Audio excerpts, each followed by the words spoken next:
Demi Allah, bahwa apa yang akan saya ucapkan ini hak benar. Allah. Kalau saya dusta, saya dilaknat oleh Allah, siap dilaknat. Oke? Jadi jangan tanya nanti, mana orangnya, jangan. Tipis-tipis kita buka. Kita tipis-tipis. Kalau Bang Haji Roma bisa sumpah demi Allah, gue juga bisa sumpah demi Allah. Kita sama-sama punya Allah, ya kan? Betul. Assalamualaikum warahmatullahi wabarakatuh. Saudara dan pemirsa sekalian, Haji Roma Irama belakangan ini viral sumpah-sumpah demi Allah. Sumpah-sumpah demi Allah, bahwa katanya dia diberi gelar dan ditawar Habib oleh salah seorang oknum Habib katanya, dan masalah biayanya ditanggung oleh oknum Habib yang menelpon Roma Irama tersebut. Dan Roma Irama mengumbarnya di podcastnya Roma Irama Official dengan bersumpah-sumpah demi Allah. Klaim Roma Irama yang belum tentu benar dan juga mungkin melebih-lebihkan cerita, tapi selevel Roma Irama saja bersumpah-sumpah demi Allah. Kali ini kita lihat Babi Aldo membantah pernyataan Roma Irama ini dengan nyinyir-nyinyir dan ngelawak terhadap pernyataan Roma Irama. Sama-sama punya Allah katanya. Sebelum kita expose, kita lihat dulu videonya. Tipis-tipis lah. Ya, oke. Tipis-tipis kita buka. Kita tipis-tipis. Kalau Bang Haji Roma bisa sumpah demi Allah, gue juga bisa sumpah demi Allah. Kita sama-sama punya Allah, ya kan? Betul. Betul.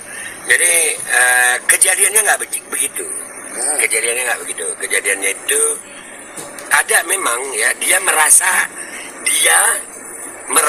ditelepon Habib. Oke? Ini serius. Berarti halu. Enggak. Oke, dia dengar dulu. Ya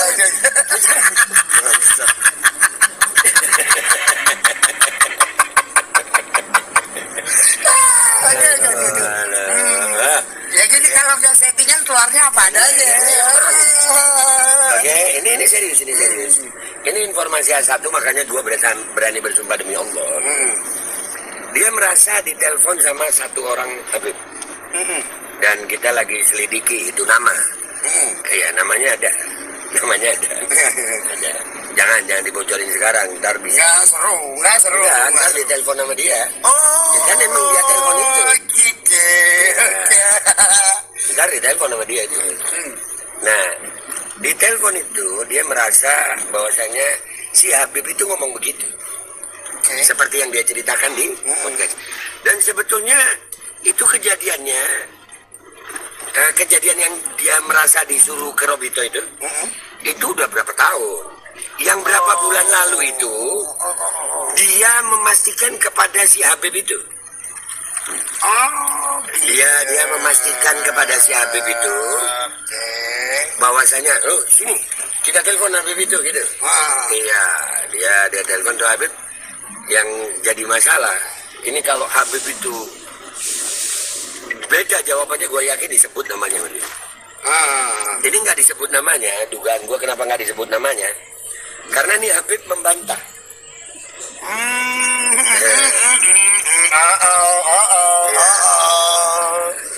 Lu gimana ya ini Pak? Nih Habib membantah gini, kalau buru-buru berangkat kemarin.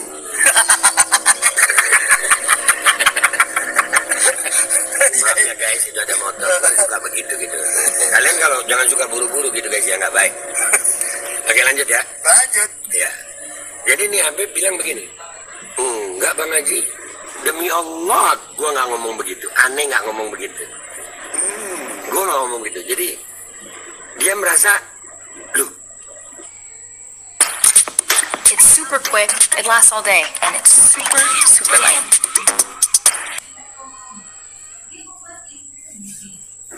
kok gini gitu. gitu. Makanya nggak disebut mungkin ya. Iya. Iya, makanya mungkin nggak disebut sama dia. Kok begini nih? Iya. Setelah tutup tuh telepon, dia bilang, ini orangnya. Gitu, ngomong sama sekitarnya gitu. Ya. Dan ini supaya kalian tahu aja, Bang Haji itu manajemennya official itu. Ya. Itu banyak keluarganya. Ya. Banyak keluarganya. Ada satu keluarganya, ponakan kalau nggak salah ya, ponakan apa? Iyalah ponakan mungkin ya, yang dapat. Itu pernah ngelamar Syarifah ditolak. Oh, gludak.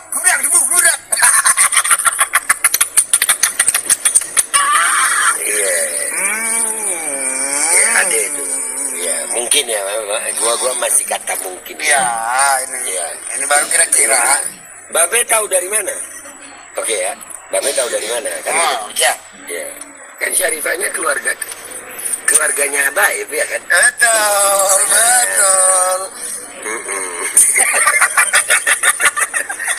Gue kemarin udah janji, ini akan gue bongkar. Tapi tunggu waktunya gitu.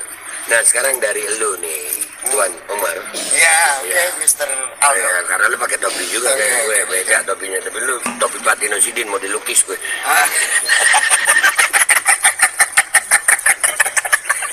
Tapi lu bukan Babe Hekal kan topinya? Bukan dong, ya, bukan. jauh. Oke.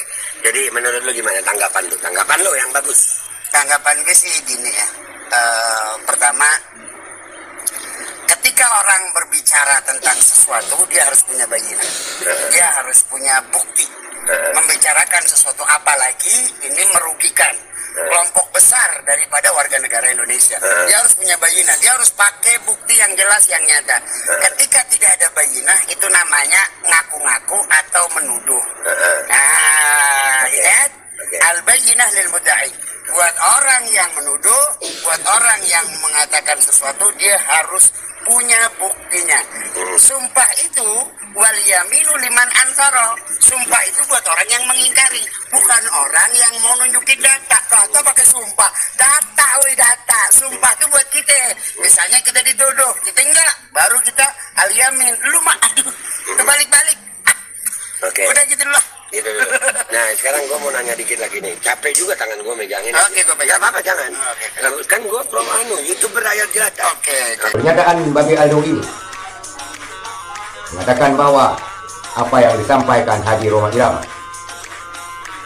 memang ada, tetapi yang disampaikan Haji Roma Irama itu tidak dengan apa yang sebenarnya. Artinya Roma Irama melebih-lebihkan cerita dan melebih-lebihkan fakta. Ternyata hal yang sebenarnya bukanlah demikian. Maka aneh, saudara sekalian, Roma Irama yang beberapa narasinya sekarang menyerang habaib, dan bahkan pada kali ini dia membawa-bawa nama Allah, bersumpah-sumpah demi Allah. Entah apa yang dia cari pada masa-masa umurnya yang ke-70 tahun, dan entah apa yang belum dicapai dalam hidupnya. Gus Baha pernah menyatakan seorang penyanyi top dangdut ini tidak ke Roma Irama siapapun. Seorang penyanyi top dangdut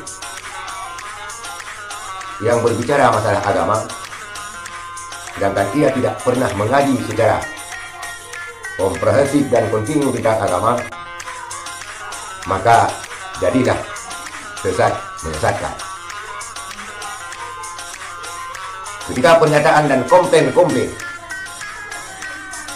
baik tentang habaib dan lainnya dihubung-hubungkan dengan Allah, dihubung-hubungkan dengan sumpah, maka ini telah masuk ke ranah agama ataupun ranah syariat. Bagaimana hukumnya seseorang bersumpah demi Allah. Dan karena hal-hal yang tidak terlalu bermanfaat bagi umat, hanya memecah belah umat. Tetapi banyak dari kalangan kiai dan juga orang-orang yang sudah tenar, walaupun dia terjun ke agama, tidak mempunyai ilmu yang mumpuni, membawa-bawa nama Allah. Karena kebencian, karena hanya memecah belah, menjual-jual nama Allah, maka ini sesuatu hal yang sangat naif, yang tidak bersyariat sama sekali. Kalaupunlah klaim dia itu benar, tidak sepantasnya dan seharusnya, karena seseorang yang bertindak demikian lantas menyalahkan orang lain secara berjamaah, menghujat orang lain secara berjamaah, walaupun dia tidak menghujat berjamaah, tetapi para pendengar-pendengar tentu menerawang ke orang-orang yang lainnya. Sudah lama terjadi kisruh habaib, dan dengan kisruh habaib Kiai Nusantara ini, semua kiai, semua habaib yang terjun ke dalamnya, dalam ceramahnya, tidak lagi membahas permasalahan syariat, tetapi hanya ngumpat-ngumpat dan memfitnah-fitnah orang lain. Abbas Buntut, ceramahnya hanya ngumpat-ngumpat. Juga Kiai Imanuddin tidak lagi membahas permasalahan umat dan permasalahan syariat, tetapi hanya ngumpat-ngumpat di dalam ceramahnya. Begitu juga sekarang dibalas hal tersebut oleh habaib, sehingga mereka sibuk dengan ngumpat sana, ngumpat sini, ngumpat kesebelasan habaib dan ngumpat kesebelasan kiai. Kita lihat, hanya orang-orang di Pulau Jawa yang sedang gilanya tentang hal yang demikian, mempertontonkan permusuhan yang tidak membawa manfaat sama sekali, hanya membawa perpecahan dan kekisruhan di antara umat Islam. Jika umat Islam bercerai-berai, ketika umat Islam saling menghujat, maka orang-orang agama sebelah akan tertawa terbahak-bahak atas ulah dan perilaku yang tidak mencerminkan ukhuwah dan persatuan Islam yang bermartabat, yang disegani oleh musuh-musuh Islam. Rhoma Irama pernah bernyanyi dengan judul Bersatulah, dengan judul Adu Domba, dan pengertian lagunya sekarang entah lari ke mana. Tapi itulah rasa kalian, kisruh kiai dan habaib telah menjadi ajang sumpah dan membawa-bawa nama Allah. Sekian, terima kasih. Assalamualaikum warahmatullahi wabarakatuh.